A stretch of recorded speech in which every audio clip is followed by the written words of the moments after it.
अगर आपकी प्रॉपर्टी पर किसी ने कब्जा कर लिया है, आपने जीवन भर अपनी पाई पाई बचा कर कोई प्रॉपर्टी ली हो, और अगर आप कोई दूसरे शहर में बस गए हो या आपने एक इन्वेस्टमेंट के रूप में कोई प्रॉपर्टी ली हो और आप उस पर ध्यान नहीं रख पाए हो और उस पर किसी ने कब्जा कर लिया हो, तो क्या आप बलपूर्वक उस प्रॉपर्टी को खाली करवा सकते हैं या नहीं?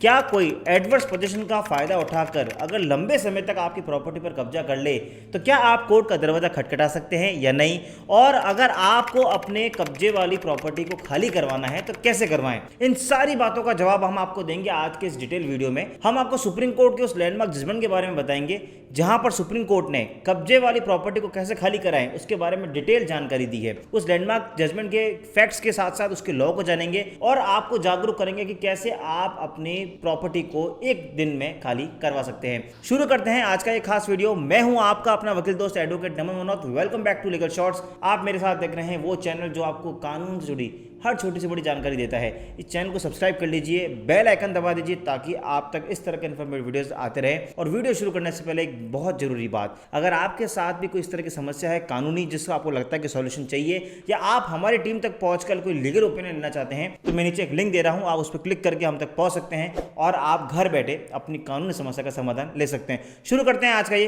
खास वीडियो।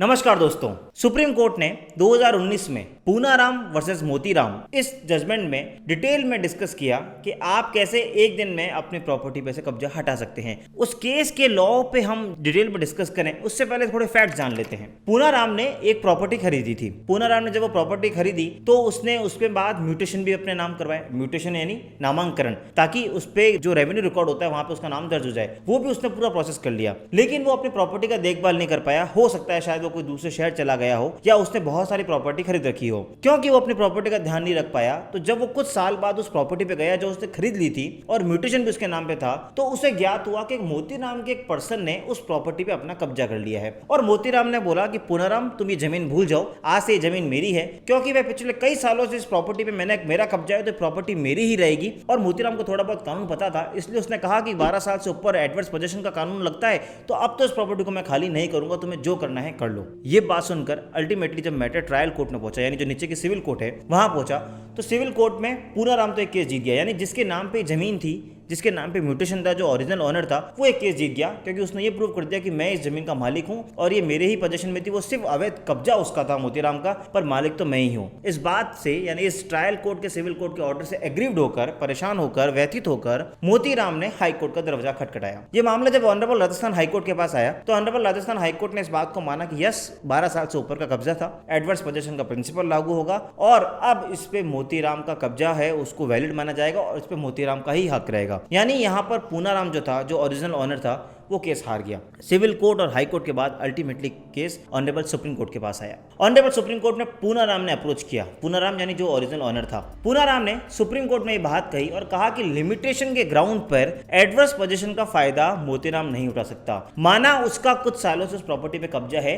लेकिन मैंने पहले भी संबंधित विभाग में इसकी कंप्लेंट की थी कि यस, उस मेरी प्रॉपर्टी पे वो कब्जा करके बैठा है, इसको खाली कराया जाए। अब सुप्रीम कोर्ट के पास ये सवाल था कि क्या 12 साल से ऊपर के जो पोजीशन एडवर्स पोजीशन होते हैं, क्या उसको टाइटल उसको डिक्लेयर कर देना चाहिए या फिर अगर उस पर कोई कंप्लेंट कर रखी है ओरिजिनल ओनर को तो उसको देखना चाहिए। ऑनरेबल सुप्रीम कोर्ट ने पजेसरी वर्सेस प्रॉपर्टी टाइटल, इन दोनों को डिटेल में डिस्कस किया और बोला कि एडवर्स पोजीशन का कॉन्सेप्ट तब चालू होता है जब 12 साल बिना कोई रोके टोके आप किसी की प्रॉपर्टी पर बैठे हों। अगर उस 12 साल के दौरान अगर उस ओरिजिनल ओनर ने कहीं भी कंप्लेंट रेज कर रखी है, आपको कोई इस तरह से नोटिस भेज रखा है जहां उसने बोल रखा है कि मेरा ओनरशिप हूं और मेरी प्रॉपर्टी है, आप उस पर कब्जा खाली करें, तो आप एडवर्स पोजीशन का फायदा नहीं उठा सकते। इस केस के अंदर पूनाराम ने एक कंप्लेंट कर रखी थी, तो वो कंप्लेंट पूनाराम के बहुत काम आई और यही बात पूनाराम को केस जिताने में मदद मिली, क्योंकि पूनाराम ने प्रूव किया कि जो मैंने कंप्लेंट की थी इसका मतलब ये था कि मैंने उसके कब्जे को चैलेंज किया था और ये बोला था कि कब्जा अवैध है, इसलिए उसको खाली करा जाए। इसलिए सुप्रीम कोर्ट ने पूनाराम की बात को माना और कहा कि यस, 12 साल का एडवर्स पोजीशन का कॉन्सेप्ट तब लगता है जब वो बिना रोके बिना टोके उसका कब्जा हो। क्योंकि यहाँ पूनाराम ने, जो ओरिजिनल ओनर था, उसने कंप्लेंट कर दी थी, इसलिए मोतीराम एडवर्स पोजीशन का फायदा फायदा नहीं उठा सकता। सुप्रीम कोर्ट ने जब इन सब बातों को डिस्कस किया तब एक बात और आगे बढ़े और कहा कि सिर्फ 12 साल तक किसी प्रॉपर्टी पर अगर आप अपना पोजीशन या कब्जा दिखाएं तो इसलिए इसका मतलब ये नहीं हो सकता कि आप एडवर्स पोजीशन का फायदा उठाएं। पोजीशन का मतलब ये होना चाहिए कि आप रियल में उस प्रॉपर्टी पर एक लंबे टाइम से बैठे हों, वो एक सेटल्ड पोजीशन होना चाहिए, ना कि ऐसा पोजीशन जो कि कुछ टाइम के लिए है, मतलब आप आ रहे हैं जा रहे हैं और आप पोजीशन कंटिन्यूस नहीं है। यानी अगर सेटल्ड पोजीशन नहीं है तो आप एडवर्स पोजीशन का फायदा नहीं उठा सकते। इस केस में मोतीराम सेटल्ड अपना पोजीशन नहीं दिखा पाया, वो ये प्रूव नहीं कर पाया कि वो लंबे समय से इस प्रॉपर्टी पे लगातार यानी कंटिन्यूस काबिज है या उसके पास सेटल्ड पोजीशन है। यानी मोतीराम सिर्फ और सिर्फ जो एक्ट कर रहा था वो एक मेयरली ट्रेसपास था, या उससे हम कह सकते हैं कुछ पॉइंट ऑफ टाइम के लिए एक पोजीशन था। तो कोर्ट ने यहाँ पे ट्रेसपास के अंदर और एक पोजीशन में एक थिन लाइन डिफरेंस बताया और बताया कि अगर आप कुछ टाइम के लिए अगर इस तरीके से आते हैं तो वो merely it would be a case of trespass not the position. अगर आप 12 साल तक लंबे समय तक यानी बिना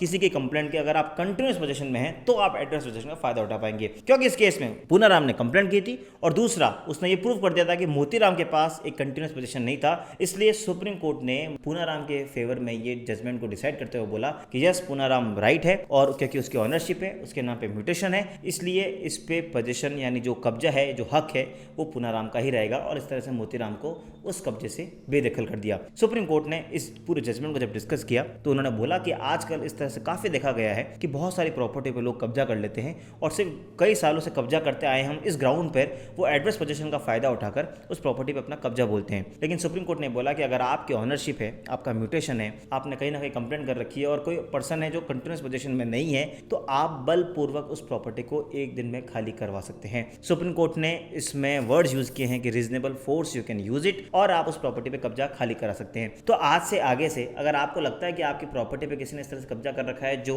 एक कंटिन्यूस पोजीशन नहीं है, तो आप एक तो सबसे पहले मेरी आपको एडवाइस रहेगी कि आप उसकी कहीं ना कहीं कंप्लेंट करें, उसको दर्ज कराएं कंप्लेंट को, या उसको लीगल नोटिस भेजें और उस स्पीड पर उसकी रिसिप्ट को संभाल के रखें, ताकि आप जरूरत पड़ने पे कोर्ट में ये प्रूव कर सकें कि यस मैंने इसकी बार बार कंप्लेंट की थी, मैंने इसको लीगल नोटिस भेजा था। और दूसरा, आपको लगता है कि फिर भी वो नहीं मान रहा है तो आप बलपूर्वक यानी रीजनेबल फोर्स लगाकर उसको जमीन से खाली भी करवा सकते हैं। लेकिन इसमें आपको बहुत सारे फैक्टर्स का ध्यान रखना पड़ेगा, और उस फैक्टर्स को ध्यान रखने के लिए आपको ये जजमेंट को डिटेल में पढ़ना पड़ेगा। मुझे पूरा विश्वास है कि आपको आज का ये वीडियो बिल्कुल पसंद आया होगा। फिर भी अगर आपको कोई डाउट है, नीचे लिंक दे रहा हूँ, आप मुझ तक पहुंच सकते हैं, मेरी टीम तक पहुंच सकते हैं और अपनी लीगल ओपिनियन ले सकते हैं। चैनल को सब्सक्राइब करना ना भूलें, ताकि आपको इस तरह प्रॉपर्टीज के कई सारे जो वीडियोस बनाते हैं हम आपके यूट्यूब के पोर्टल पर लाते रहें। पूरा विश्वास है आपको वीडियो पसंद आया होगा। मिलेंगे अगली बार फिर किसी इन्फॉर्मेटिव वीडियो के साथ, तब तक के लिए जय हिंद, जय भारत।